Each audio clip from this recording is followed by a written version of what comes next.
আসসালামু আলাইকুম। সবাইকে আমন্ত্রণ জানাচ্ছি এবি নিউজ প্রাইম সংবাদে। আপনাদের সঙ্গে আছি আমি সুমাইয়া মেঘলা। শুরুতেই জানিয়ে দেব সংবাদ শিরোনাম। ঈদে ফাঁকা ঢাকা, বন্ধ রাজধানীর বেশিরভাগ দোকানপাট। ঈদের ছুটিতে কক্সবাজারে পর্যটকের ঢল, ঘুরে দাঁড়াচ্ছে পর্যটন। দর্শনার্থীদের পদচারণায় মুখর গাজীপুর সাফারি পার্ক, চলছে উদযাপন। 3 দেশ থেকে 61,000 টন চাল আমদানি, দাম নিয়ন্ত্রণে।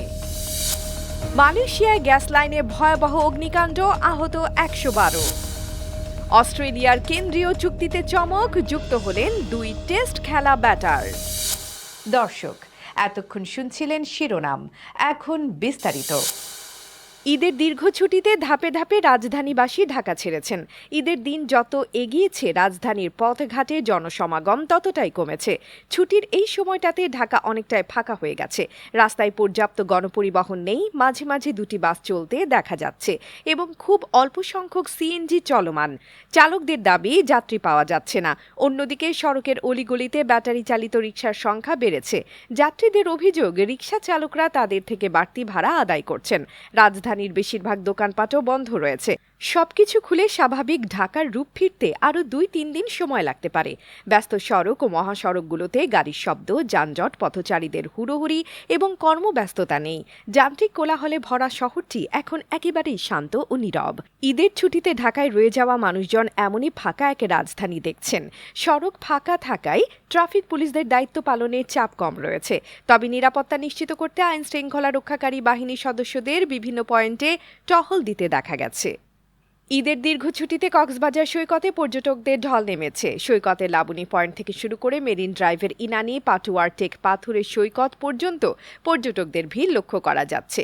কক্সবাজার সাগর পাড়ের হোটেল ও গেস্ট হাউসগুলোও এখন পূর্ণ। প্রচণ্ড গরম উপেক্ষা করে আজ ঈদের পরের দিন সকাল থেকে সৈকত লাখো পর্যটকের উল্লাসে মুখরিত। সাগরের নীল জলরাশিতে পর্যটকরা উচ্ছ্বাসে মেতে উঠেছেন। তাদের নিরাপত্তার জন্য বিশেষ ব্যবস্থা নেওয়া হয়েছে। ঈদের ছুটি কাটাতে লাখো পর্যটক জমায়েত হয়েছেন। সৈকতের সব পয়েন্টে পর্যটকদের উপচে পড়া ভিড়। সমুদ্র সৈকত ছাড়াও ইনানির পাথুরে সৈকত, দরিয়ানগর, হিমছড়ি, ডুলা হাজারা, বঙ্গবন্ধু শেখ মুজিব সাফারি পার্ক এবং রামর বৌদ্ধ মন্দিরও পর্যটকে পরিপূর্ণ। ঈদে দর্শনার্থীদের পদচারণায় মুখরিত হয়ে উঠেছে গাজীপুর সাফারি পার্ক। মঙ্গলবার 1 এপ্রিল সকাল থেকে পার্কের বিভিন্ন ইভেন্ট উপভোগ করতে দর্শনার্থীদের দীর্ঘ লাইনে দাঁড়িয়ে থাকতে দেখা গেছে। পার্কটি ঈদ আনন্দের মাত্রা বাড়িয়েছে। টিকিট কাউন্টারে দীর্ঘ লাইনে দাঁড়িয়ে দর্শনার্থীরা টিকিট কেটে মূল গেটে প্রবেশ করছেন। পার্কে প্রবেশ করে তারা কোর্স সাফারির মূল আকর্ষণে যাওয়ার জন্য আবারও লম্বা লাইনে দাঁড়িয়ে আছেন। কোর্স সাফারির আলাদা বেষ্টনীতে উন্মুক্ত পরিবেশে বাঘ, ভাল্লুক, সিংহ, জেব্রা, জিরাফ সহ আফ্রিকান বিভিন্ন ধরনের প্রাণী অবাধে বিচরণ করছে।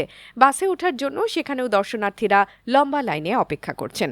পার্কের অন্যান্য দেশি বিদেশি পাখিশালা ও বিভিন্ন ধরনের প্রাণী দেখে দর্শনার্থীরা মুগ্ধ হয়েছেন। কোর্স সাফারি পার্কের দর্শনার্থীদের বিনোদনের জন্য 7টি অবজারভেশন গাড়ি চলাচল করছে। পুরো পার্কটি দর্শনার্থীদের বিনোদনের জন্য প্রস্তুত। গতকাল ঈদের দিনও পার্কে প্রায় 12,000 দর্শনার্থীর আগমন ঘটেছিল। ভারত এবং ভিয়েতনাম থেকে 35,000 টন চাল নিয়ে 2টি জাহাজ চট্টগ্রাম বন্দরে পৌঁছেছে। সোমবার খাদ্য মন্ত্রণালয় এই তথ্য জানিয়েছে। পাশাপাশি পাকিস্তান থেকে 26,000 টন চালও বন্দরে এসেছে। এইভাবে 3 দিনের মধ্যে দেশে মোট 61,000 টন চাল আমদানি হলো। আমদানি বৃদ্ধি পাওয়ার ফলে চালের বাজারে দাম নিয়ন্ত্রণ করা সম্ভব হতে পারে। বিস্তারিত দেখুন প্রতিবেদনে। দেশের খাদ্য নিরাপত্তা জোরদার করতে অন্তর্বর্তীকালীন সরকার বিভিন্ন দেশ থেকে চাল আমদানি করছে।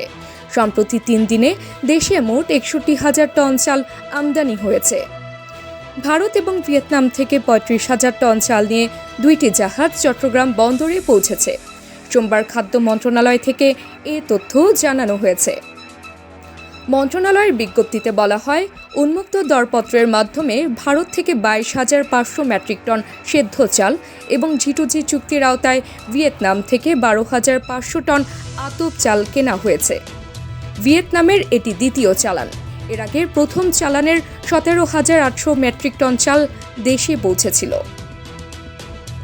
সরকারের এই উদ্যোগের ফলে কিছুদিন পরপরই বিভিন্ন দেশের চালানগুলো দেশে এসে পৌঁছাচ্ছে, যা দেশের খাদ্য নিরাপত্তা বৃদ্ধিতে সহায়ক হচ্ছে। খাদ্য মন্ত্রণালয়ের হিসাব অনুযায়ী চলতি অর্থ বছরে সরকারি ও বেসরকারিভাবে মোট 6,22,000 টন চাল আমদানি হয়েছে। এর মধ্যে সরকার আমদানি করেছে 3,40,000 টন এবং বাকি 2,82,000 টন বেসরকারি আমদানিকারকরা এনেছেন। সম্প্রতি পাকিস্তান থেকে 26,000 টন চালও চট্টগ্রাম বন্দরে এসেছে, যা এই 3 দিনের আমদানির অংশ। এই চাল আমদানির ফলে দেশের বাজারে খাদ্য সরবরাহের পরিস্থিতি আরও উন্নত হবে এবং মূল্য স্থিতিশীল রাখতে সাহায্য করবে।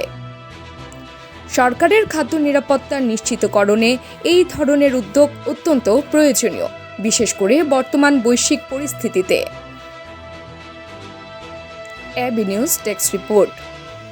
ঈদ উদযাপনের সময় মালয়েশিয়ার রাজধানী কুয়ালালামপুরের সেলানগর এলাকায় একটি গ্যাস পাইপলাইনে লিকেজের ফলে ভয়াবহ অগ্নিকাণ্ডের ঘটনা ঘটেছে।